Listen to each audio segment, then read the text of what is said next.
On today's episode of the Box2box podcast, the guys start the first of a mini series they're going to be doing over the off season.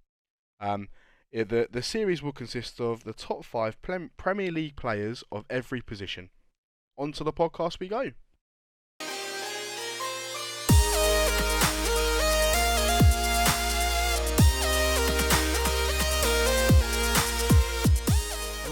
Hello, and welcome to the first episode of the off-season mini-series that myself and Rez are doing with the Box2box podcast. We're going to be doing a mini-series of the best Premier League players in every single position that have gone before us. So, starting from when the Premier League started in '92 all the way through to now, we'll look at every single position and we'll give you what we feel is our top five players in that position. So, as it's the first episode, we're going to start off with goalkeepers. I'm joined once again by Rez. How's it going, mate? You alright? Yeah, looking forward to this. It'll be interesting. Yeah, it'd be interesting to see what both of us think, and then hopefully people in the comment section below can let us know what their top five players are, and then say if they disagree or agree with what our selections are. Right, so let's head into the episode. I'll let you go first, mate. So we'll go from 5 down to number 1. Give me your 5th best goalkeeper in the Premier League era.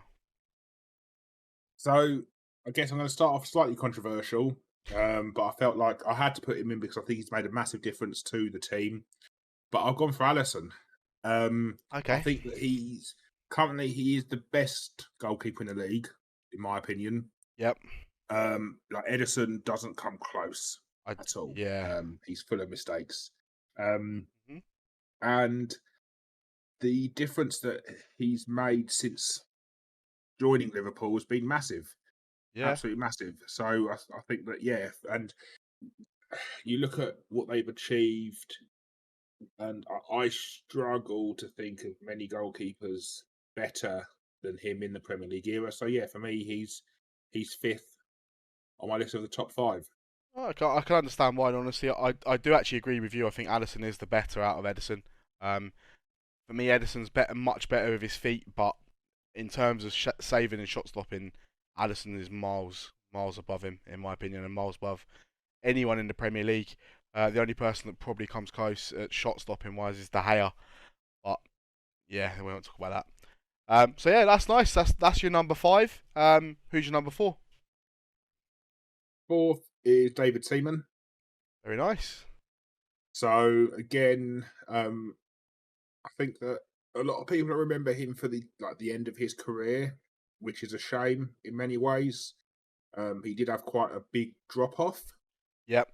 Obviously, it all kind of revolves around that 2002 World Cup game against Brazil, the Ronaldinho free kick, where he then came out and said afterwards, he couldn't see it, and people in the press in particular, jumped on that and were like, he's going blind, he's getting old, basically. I don't think that's what he meant, but that's what that was the narrative. Fucking Dog's Trust start getting in contact with him. Yeah. Fucking get him the guide dog. But you can't discount his achievements for Arsenal. He was a big part of that Arsenal team that pushed United consistently. Late 90s, early 2000s. For me, David Seaman. I think he had a ridiculous number of clean sheets. Obviously, huge amount of appearances for Arsenal. Yeah. He was a long stay as keeper for a long time, and him and Schmeichel at the time were basically the 2 best goalkeepers in the league by quite some way as well. No, in all honesty, my memory of Seaman is the save against Southampton, was it? Where it was going behind him and he just somehow managed to save it, but flicked it behind him. It was like it was going in. You were like, that's a goal, and then he just comes out of nowhere, pulls his hand round, and flicks it round the corner, and flicks it back out into play, but no one's near it. So it's like an unbelievable save. That's what stands out for me with David Seaman. But yeah, I can imagine he'd be in a lot of people's top 5s. Maybe I'd be surprised if he wasn't. Maybe more people that are, say, myself's age and your age, he'll probably be in their top 5. But maybe some of the youngsters probably won't have him there. They probably won't really remember him for what he did before 2002. Um, Mate, you've got to think there's players in the Premier League that were born playing after he retired. yeah, Um, so they would have never seen of course they would that. never have seen what he They was would never like. experienced it. No, So, but yeah, I think he was superb. He was certainly up. He wasn't like at that period where he was excellent. He was obviously never mentioned in the best bread. It was always Schmeichel and Oliver Kahn yep. were the two best goalkeepers in the world at that point. But he did really, really well for obviously a really good Arsenal team for a long period of time. So yeah, Seaman number 4. Fair enough. Right, that does number 4. We move on to who's your number 3. This is where it gets really difficult. Um,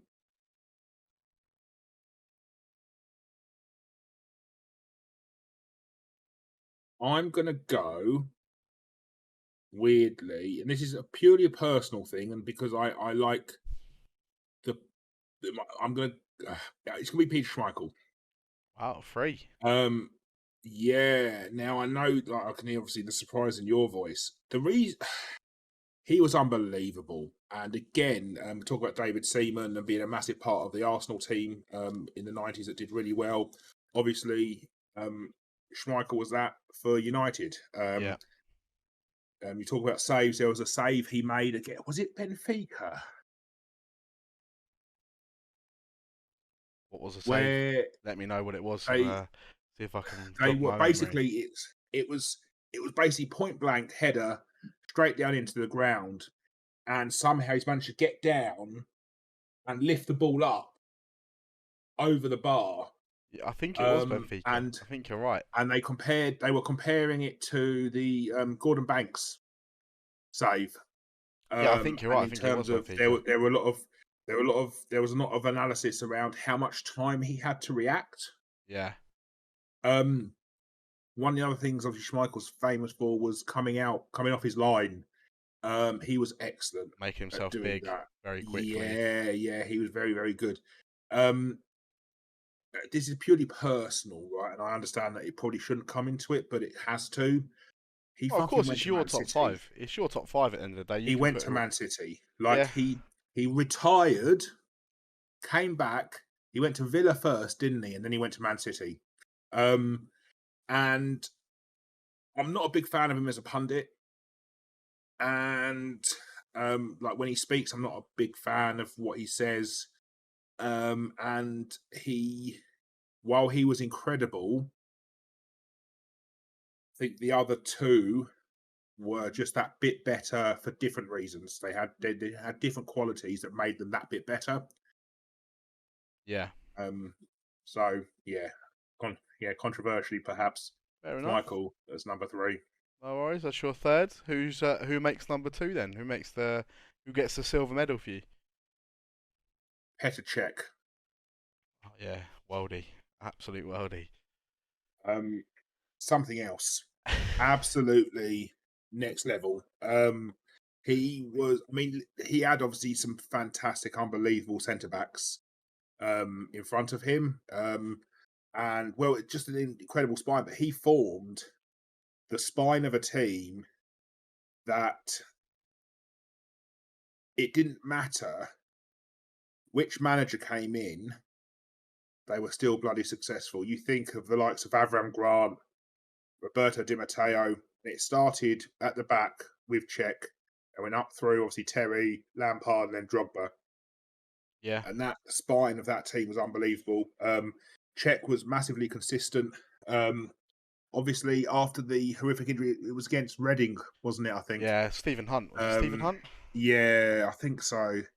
Yeah, Um, he wasn't the same, but then that's natural. But he was still an unbelievable goalkeeper. yeah. Even when he went to Arsenal, he was still a very, very, very good goalkeeper. But I think, yeah, in terms of Premier League era, I think, yeah, I'm going to put him as my I number would be 2. very shocked if no one put him in their top 5. You can Yeah, sort of, as an argument for other players and stuff like that, you might think that, oh, if you're a Chelsea fan, you're probably not putting this goalkeeper in. Or if you're a City fan, you're not doing this. Liverpool fan, or no City fans, but if you're a Liverpool fan, you wouldn't put this person in because he plays for United, or you wouldn't do this and that. But Czech is one of those I don't believe he didn't really anger anyone's fans ever.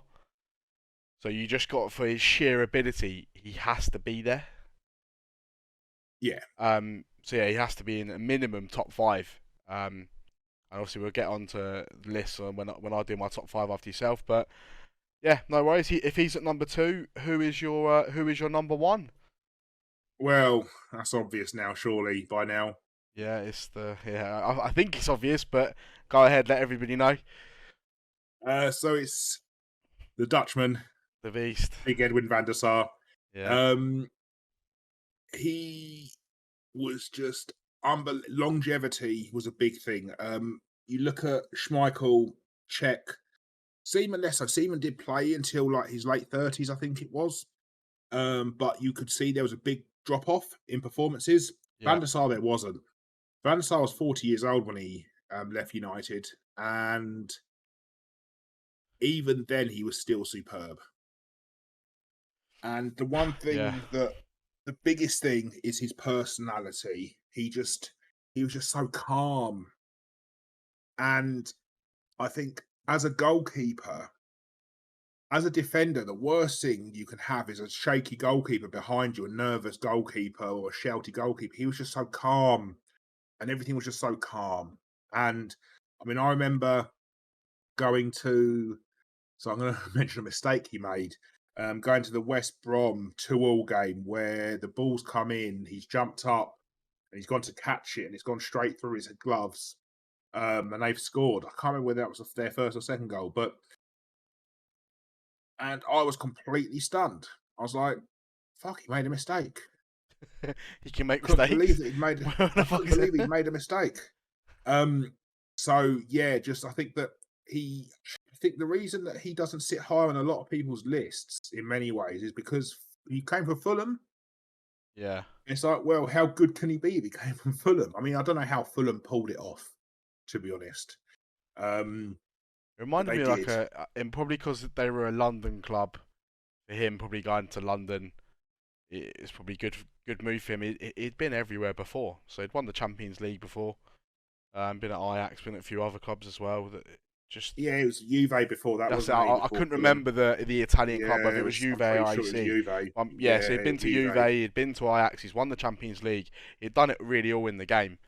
Um, and United for years were screaming out for a goalkeeper, where we floated with Roy Carroll, with Fabian Barthez. We went through a real bad stage of goalkeepers from when sort of Schmeichel retired till Edwin van der Sar sort of got the position. Yeah. We struggled for a while. Um, so yeah, I think maybe because a lot of people won't put him in the list because maybe he was part of that United team that did have Rio and Vidic, who have got an argument to be the best centre back partnership ever. Yeah. But then Schmeichel had the likes of, I mean, in the early days, he had Bruce and Pallister, and then he had likes of Stam and Johnson. Yeah, I mean, Yap Stam is probably one of the best defenders the Premier League has ever seen, really. So I know what you're saying, um, but still, I mean, Czech, you got to think Czech had Cavallo and Terry in front of him. That's yeah. No, unbelievable. I know. I'm not saying that what for one bit Yeah, whatsoever. I'm just thinking maybe that plays into some people when they don't put him possibly, in there possibly. for the top roles because we went for like I can't remember how many games it was. It was like 14 games without conceding with him in the net. Yeah, And that was no, he's a it's the longest run in fantastic history. goalkeeper. So yeah, but yeah, nice. That's a good top five. That's a solid top five. Um, yeah, sound. Yes. So I guess it's your turn now. It's my So turn you're now. going to go Yes. 5-1. It'll be interesting to see. I'm going to assume that we've got four the same. The only one that I reckon we haven't got is probably Allison, but let's see. Let's see. Yeah. Interested to hear. Right, sound. So So go on then. Number 5. number five. So my number five is one of the four that you said. So David Seaman, I've put at number five. Um, Okay. from growing up, as you've already said already, from growing up being a United fan, we had the United Arsenal battle from as early as I can remember until sort of the end of the Invincible season when Chelsea came into it, and David Seaman was unbelievable for a number of years and pulled off a number of saves that even I sort of found myself going, how have you done that? Um, as I say, the save that he made in the FA Cup semi-final that I was talking about earlier, I believe it was Southampton. I think it was. I could have sworn it was at Old Trafford as well. Um, and he pulled off one of the best saves that you probably will ever see. And I just thought, how the fuck have you done that? So yeah, he's my number five. I was sort of toying with a couple other goalkeepers, so sort of like Allison. There was another goalkeeper that was on my like like top seven sort of thing. And when I was sort of when I was doing the list, I got seven goalkeepers up. Addison was on there as one of them that didn't quite make the cut. Um, I can't for the life of me think or remember the other one that was there. Um, Taibbi? Fabian Barthez. No, yeah. So yeah, my number five, David Seaman. Oh, nice. All right then. So number 4. Number four is the one that is different to your Addison. So my number four is Big David De Gea. Okay. Um, I'll justify my reasoning behind it. Probably other people will think different. If you dropped David De Gea into United's teams of the past, or Chelsea's teams of the past, or sort of any of the Arsenal teams, he would have done just fine. He won't have been as good as my 1, 2, and 3, but I feel like David De Gea has been done a disservice at United in terms of what he's won, because he was perfect for when Fergie was in his last years, and then as soon as Fergie went, he's been unbelievable for us, or he was unbelievable for us for about 4 to 5 years, and he had no help. He had the likes of Smalling, Jones, still has the likes of like Maguire in front of him, and the saves that he pulls off are out of this world. Um, I remember us playing Chelsea going back sort of 10 years ago, and I've got some Chelsea fans as friends, and every single one of them were like, "He ain't gonna score this because De Gea," and De Gea would put off a save. And then afterwards, it's the only thing we're talking about is how good David De Gea is, rather than the game itself.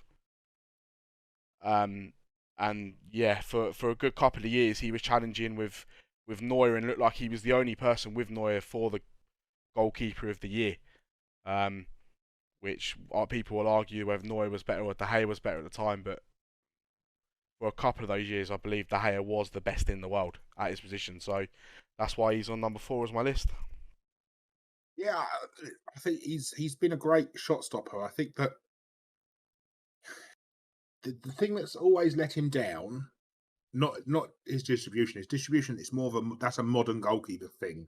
By modern goalkeeper, I mean literally the last like 5 years kind of thing. Yeah, When you think actually, even so, when Barcelona were that good, who they have in goal? Victor It was Valdez. Valdez, wasn't it? Yeah, Victor And he wasn't Valdez. that great. His distribution wasn't fantastic. Iker Casillas was again. They were decent, but not. They weren't like Edison, Allison. They weren't that. Level. It's a relatively new thing, and I think that as a shot stopper, he's unbelievable. I can't think of many shot stoppers that were anywhere near him. Really, I mean, we've had some fantastic. Like I think pure shot stoppers like Shay Given, fantastic shot stopper. Brad Friedel. I Do was you gonna say remember Brad Brad Friedel. Friedel? Yeah, I'll never forget Brad Friedel, mate. He's Absolutely, always turned up against United, always without absolutely fail. unbelievable shot stopper. The thing that let De Gea down throughout his entire career is his command of the 18-yard box. He's not a commanding goalkeeper at all. I get what you're Um, saying there, and that's probably why he sits at number four for me. I yeah, think that if he could have commanded his area the same as my 1, 2, and 3, I genuinely believe he'd have been my number one. Um, that if just for how good he's been, if he could actually command the area, and I love it when you see a ball come in and your keeper just comes out, collects it, and just relieves the pressure of everybody. I love seeing that, and in my 1, 2, and 3, they would always do that. yeah. And No, I agree, De and Gea I ain't think you're doing that. right. I think you're right in the sense that he came in at a really unfortunate time, right? He had 2 seasons under Ferguson, which is mental when you think about how long he's been at the club. So that's how long ago Fergie left. He Yeah. had 2 seasons of Premier League football under Fergie. Was it 2 seasons or was it 1 season? No, it was two, wasn't It it? was two, yeah, because we lost the league the first year, Yeah. first time round with him, and then we Uh, won it, won it the second time, and that's what I say. So yeah. I feel like if David De Gea would have been signed 10 years previous to what he signed, United would have still won the same amount of trophies, and he would be looked at now as he'd probably sitting there now with 6, 7 Premier Leagues, a Champions League, and God knows whatever else. But now he's only sitting there with one Premier League and whatever he's won with Spain and a couple of like the Europa League and an FA Cup. That's another thing as well. His treatment Spain. He's always flirted with being their consistent number one, but I don't remember a time where he was literally the number one goalkeeper for Spain either. I think that's another asterisk against his name that kind of lets him down a little bit. And it's not his fault. Don't get me wrong, but It's very hard to get if in a you're team being when Iker Casillas is number one. But then Casillas, like we were saying, like with Czech, and obviously Van der Sar's longevity was one of the key things, the key facets to his career. Iker Casillas tailed off quite early, and again, was he ever that good? Really, I don't know about Iker Casillas. For what it's worth, people might disagree with me, but I don't know if he was that good. Um, I do think that because you think since De Gea signed for United, I mean, I'm looking at the stats. He's played 45 games for Spain in 8 years. That's shocking. Yeah, no, I know what you mean. Recently he's been out of the team because of the Brighton goalkeeper, I believe, has been ahead of him Well, in Spain. he's not picked for the he's not been picked, has he? He's been dropped entirely.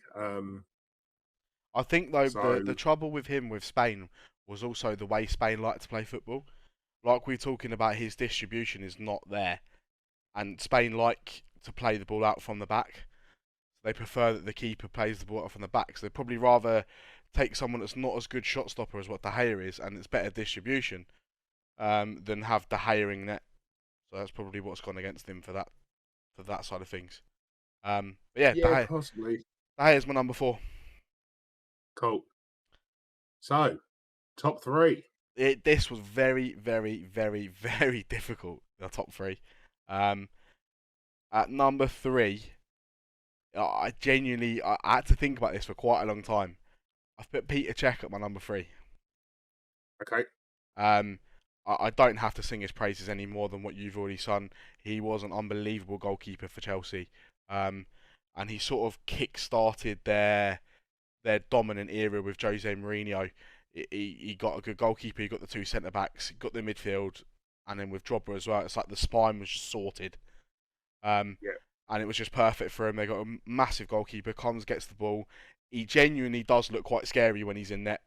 When you're taking a penalty, you look at the player that's walking up to take the pen. You're like, genuinely don't want to be you at the moment, because he looks like he's just fills the goal. And he was a beast. I'm sure a lot of people have him a lot higher. I'm sure, like I say, there's no way anyone that's making a top 5. I refuse to believe that they won't have him in the top 5. Um, Yeah, I agree. if they do, they either don't know anything about football at all, or they genuinely just hate Chelsea or Czech.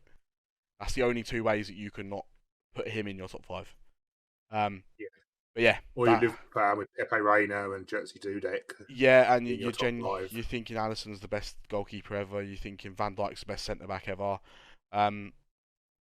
Yeah, so that's just for me. That's my number 3. Like I said, I had to think long and hard about my 1, 2, and 3. And Czech just happens to sit at 3 for me. Right. So, second place. Second place is Peter Schmeichel. Okay. You've I changed this. No, honestly, I genuinely I can send you the picture. It's been the same the whole way through. I've been thinking when I first said this idea to you sort of last week, I was thinking all weekend of who my top five are, um, and number one was always number one for me. Um, Schmeichel gave me loads of brilliant memories, and I think the only probable reason why he's number two is the fact that he ended his career at City. It's left a bit of a bitter taste in my mouth. Um, he pulled off some world class saves for United and gave me some great memories. Um, and he did everything that you'd want from a goalkeeper. I think we've already sung all his praises, but the bitter taste that was left in my mouth was retiring at Man City, saying that you can't do it anymore, leaving Man United, and then all of a sudden, a year later, you're at, or whatever it was, you're at Villa, and then a year after that, you're back at Man City. So it's like a bit of a why would you do something like that? Yeah, I mean, it did give us a massive Premier League highlight though, from a Man United perspective, of Gary Neville refusing to shake his hand in the build up in the tunnel Yeah, before the United City game. That was brilliant. yeah. So Schmeichel Yeah. ended up being my number two. Oh wow! So Fabian Barthez number one, mate, unbelievable. I love the man, crazy bastard. Honestly, I think he's the same height as my mum, 5 foot on the dot. I couldn't. I said for years I can't understand how he's a goalkeeper. Like I was like, who's actually thought of a good idea? It's like the smallest player on the pitch. I stick him in goal. It's a great To idea. be fair, he had a massive jump and he had an unbelievable spring. I loved him. I thought he was absolutely brilliant. He was just listen. He made a lot of mistakes, but he was so fun to watch. So So, yeah, that's why I can understand why he's your number one. So, all good. mate, honestly, I don't even think he makes my top 50. Oh mate, that's harsh. I'm sure he really cares about a podcast from Brighton, sitting in his probably penthouse in France somewhere. So yeah, my number one, Edwin van der Sar. Unbelievable memories of the guy. I believe I remember seeing an interview with Rio a while back, and Rio was talking about just how calm he was when they had him at the back. He never used to moan at centre backs for not blocking a shot or something on those lines. He just dealt with it himself. Would never start moaning and going, "Oh, you should be saving that. You should be doing this." He just went about his business. If a defender couldn't block it, he saved it. Simple as that. Doesn't matter if the defender can't do it, I'll do it myself. And then he came for everything in the air. Um, yeah, this service that people probably look at him and go, "Oh, he came from Fulham, so he's not as he can't be that good if he was at Fulham." Rubbish. Won a Man United Champions League, won multiple Premier Leagues with Man United. Still at 40 years old, I genuinely believe if we didn't have De Gea, he probably would have stayed on for another year or so until we got that next goalkeeper. And he still could have done it. He was still unbelievable. So yeah, he definitely sits as my number one for best goalkeeper in the Premier League era. There is, I'm sure other people probably disagree and have their other top fives, which is the reason why we give our opinion. And listen, people can give their opinion. Football is a game of opinions. If anyone wants to, once we release this podcast, please in the comment section below, please give us your top five. Myself and Rez will look over the comments, and if you agree with us, if you disagree with us, just let us know. Perfect. Sam, that does it for the goalkeepers. Thank you very much for listening. As I've previously said, if you disagree with us, agree with us, let us know. Let us know your top five as well, so we can get a little bit of an idea of who is in your top five and who is the majority of top five goalkeepers. I'm sure there's a couple on both mine and Rez's list that will be on everyone's list. But the beauty of it is everyone sees football differently. So it'd be nice to know other people's opinions. So Cool. thank you very much for listening. We'll be doing one of these podcasts every single week, just a little mini series of the best players in every position, like we said already. Please like and follow our socials. We'll have them on the screen for you, so you can do that. There'll also be in the link in the description on YouTube. And thank you very much for listening. We'll see you next time. Yep. See ya.